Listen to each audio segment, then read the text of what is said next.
In this part 6, or the last video on qualifying and getting into chapter 7 and 13, I thought it would be real helpful to you if we ran through a specific example. Before I do this, let me explain something to you. If you go into almost all attorney offices and deal with either the attorney or the paralegal, you're never going to get this explanation, or almost never. And there's a reason for that I'd like to share with you. I used to supervise a staff of attorneys with the government, so I know lawyers. I'm a lawyer. Most lawyers are either undergraduate level. They're either political science, history, or English majors. And what they know about accounting, frankly, would fit on the back of a matchbook. Great guys, but they'd come into me. I at one time supervised about 600 government employees, and the attorneys would come in and say, well, we want to sue somebody. And I'd say, okay, well, what's it going to cost? What are we going to spend on expenses? When can we recover the money? What's the net present value of our recovery? Well, they don't cover any of that in law school, and they would just stand there stupefied. What is that guy asking me about all these numbers for? So lawyers have limitations. They're a great profession, but sometimes you just think, my God, what world do they live in?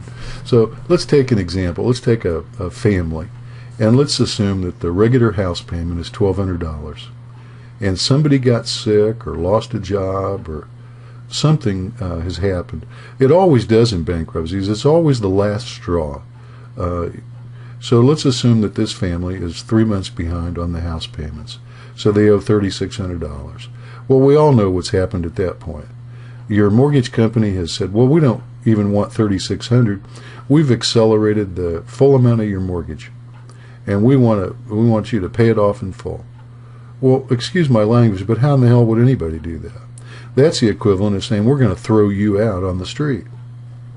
So let's just also assume that this family has a car payment of $400, and they're also 3 months behind on that. So the car lender, GMAC or Ford's the worst.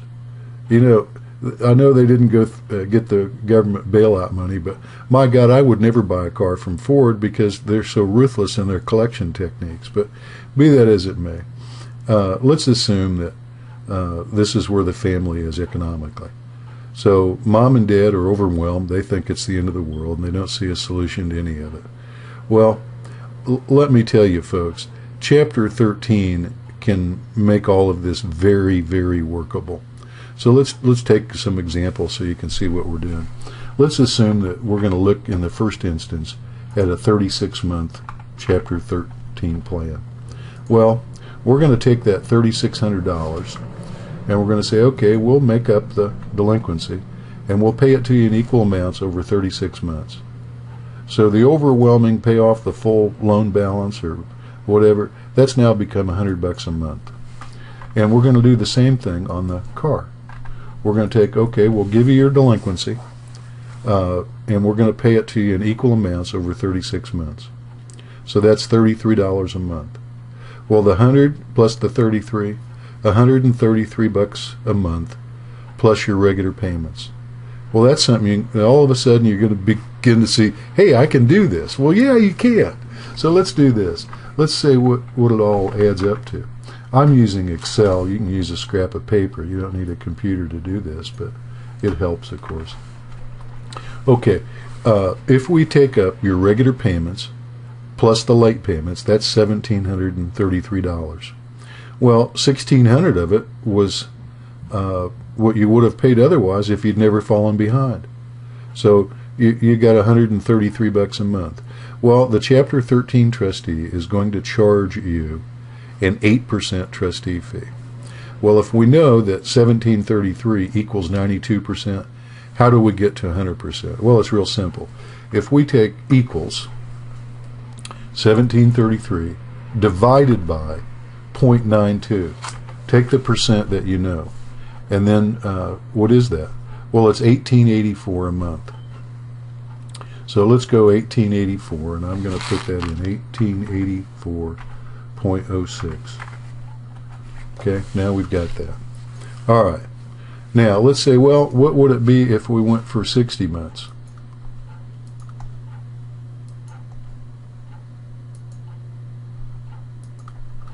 So let's put 60 in here for the late payment, and we'll put 60 here. Well, how's that going to work? Well, let's go 3,600 divided by 60. The 100 has now become 60 a month. It's a lower payment, of course, because you're going to pay it for 2 more years. Let's do the same on the car. We'll go $1,200 divided by 60 months. The $33 has now become $20. If you'll notice, again, Chapter 13, it ignores the time value of money. It treats you paying these monthly payments over 3 or 5 years just as if you were writing the check out this afternoon. There's no interest to the lender. So that's the beauty of Chapter 13. So let's go sum, and I'm going to add those payments up.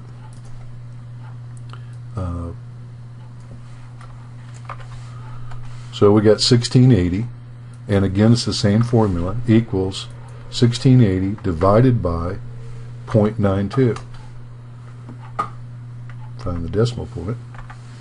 And we've got 1826. 0.09.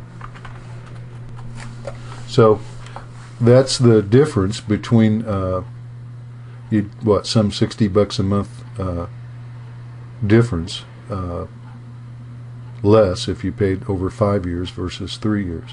But that's folks how Chapter 13 works. And you know, if you come in the office and you have all the expense information that I've went through, you don't need it, but it would certainly help. We can run these numbers on your situation, and what you think is hopeless isn't going to be hopeless. That's why I love practicing bankruptcy law, because I can help people. I mean, this is a magic to bring something that's just absolutely overwhelming to people. And I know that when they leave the office, they see hope. And my God, it's wonderful to be a lawyer to do that for people. I've always loved practicing law and helping people like that. So I want to help you. I look forward to you giving me a call. Thank you.